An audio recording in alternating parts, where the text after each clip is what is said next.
Hi, friends and fellow countrymen. ఏది నిజం?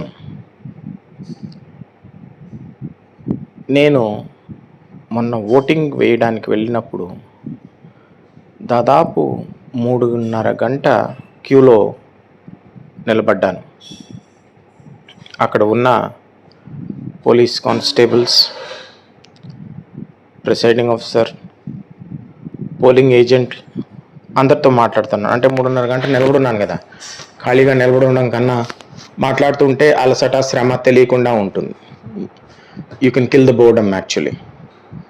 So initially when I went to the polling station, there was only one queue for everyone, and the queue was already out of the polling station on the road.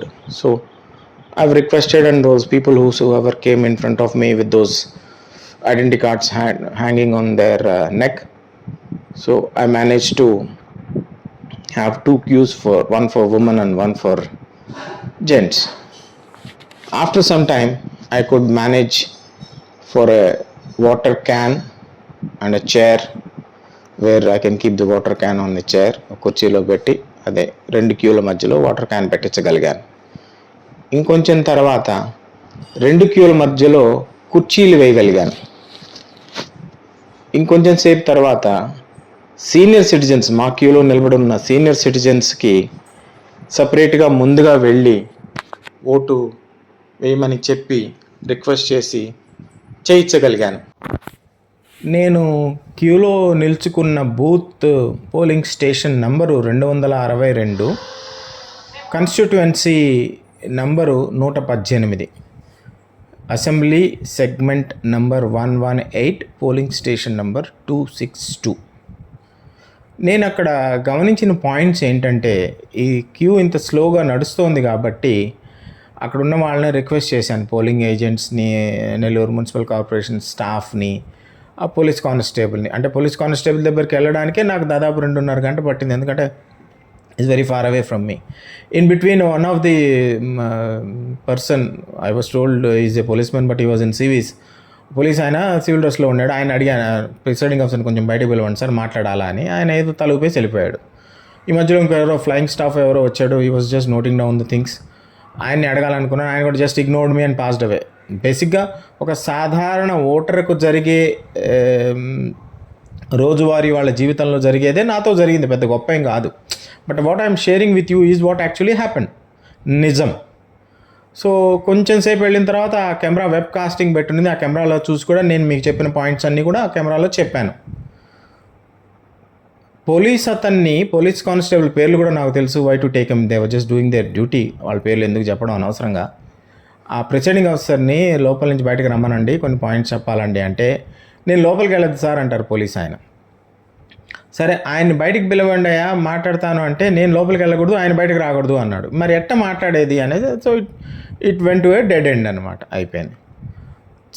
చివరిగా ఫైనల్గా నేను polling బూత్లోకి వెళ్ళిన తర్వాత, వెళ్ళక ముందు ఆ పోలీస్ ఆయన ఏమంటాడంటే, ఈవీఎంలో ప్రాబ్లం ఉందండి, అందుకని స్లోగా జరుగుతోందండి అని చెప్పాడు ఆయన. అబద్ధాలండి, మీరు అలా చెప్పొద్దు, అందరికీ అనవసరం. ఎందుకంటే they are all common voters, they are actually very patiently standing in the queue to do their noble duty. చాలా ప్రశాంతంగా ఏం మాట్లాడకుండా ఓపికగా వాళ్ళ టైం వచ్చేంత వరకు ఎదురు చూస్తున్నారు. నేను ఒక్కడనే, I was the only one who's doing the talking. సరే అయిపోయింది. చివరిగా లోపలికి వెళ్ళిన తర్వాత నేను ప్రిసైడింగ్ ఆఫీసర్ని అడిగి, ఆయన పేరు కూడా నాకు తెలుసు, ఆయనతో స్పష్టంగా చెప్పాను నేను, సార్ మీరేమనుకోనంటే ఒక మాట చెప్పదలుచుకున్నాను మీకు. Most very unprofessional handling of the polling station. చాలా స్లోగా ఏంది గుర్తు రావట్లేదు కరెక్ట్గా టయానికి, చాలా స్లోగా చేస్తున్నారు, చేతగాని విధంగా చేస్తున్నారు. నేను ఇది యూట్యూబ్లో కూడా షేర్ చేసుకుంటానని చెప్పడం జరిగింది. అక్కడ 3 కూర్చో ఉన్నారు. ఒకరు లిస్ట్ చెక్ చేసేవాళ్ళు, ఒకరు పేరు రాసుకునేవాళ్ళు, ఒక స్లిప్ ఇచ్చేవాళ్ళు, తర్వాత మిగతా పోలింగ్ ఏజెంట్లు ఒక 4-5, ఆ తర్వాత 2, ఒకటి లోక్సభకి, ఒక అసెంబ్లీకి. నేను ఓటు వేసినప్పుడు బ్రహ్మాండంగా మెషిన్స్ పనిచేసాయి. I could see the slip also, both for assembly and Lok Sabha. Basic issues ఎక్కడ వస్తున్నాయంటే, ఆ పోలింగ్ స్టాఫ్ కానీ, including the presiding officer, the police వాళ్ళు కానీ, తర్వాత పెరిఫరల్ మిగతా స్టాఫ్ కానీ చాలా లెథార్జిక్గా పనిచేస్తున్నారు. They was no sense of urgency, they was no sense of competence. ఒక ప్రొఫెషనల్గా పనిచేద్దామనే ఆలోచనే లేదు ఎవరిలో. నేను చేసినవన్నీ పెద్ద గొప్ప పని చేశాను నేను అనుకోవటం లేదు. I'm just sharing the experiences I had yesterday with. And they were only hardly, I think in that polling station, less than 2,000 voters. And it should not take more than 10 minutes for a voter. Even 10 minutes is higher side. But if it takes 40 minutes for voter, imagine 1600 into 40 minutes should be roughly, I am no expert in maths, it should take 3 days. That is not how it should be. But we are all part of the system. నా point ఏంటంటే ఈ system change అవ్వాలి. అక్కడ పనిచేసేది మనమే, ఆ ఉద్యోగస్తులే, ప్రభుత్వ ఉద్యోగులే, అక్కడ పనిచేసే వాళ్ళు పోలీసు వాళ్ళే, మనమే. దాంట్లో అన్ని జాతుల వాళ్ళు, అన్ని కులాల వాళ్ళు, అన్ని మతాల వాళ్ళు ఉన్నారు. ఎందుకు మనం అంత అన్ప్రొఫెషనల్గా పనిచేస్తున్నాం? లేదో దీని వెనక ఇంకేదన్నా వ్యవహారం ఉందా? లేదు గాడ్ నోస్ అనమంటారా నన్ను? No, God doesn't know, we know. Jai Hind.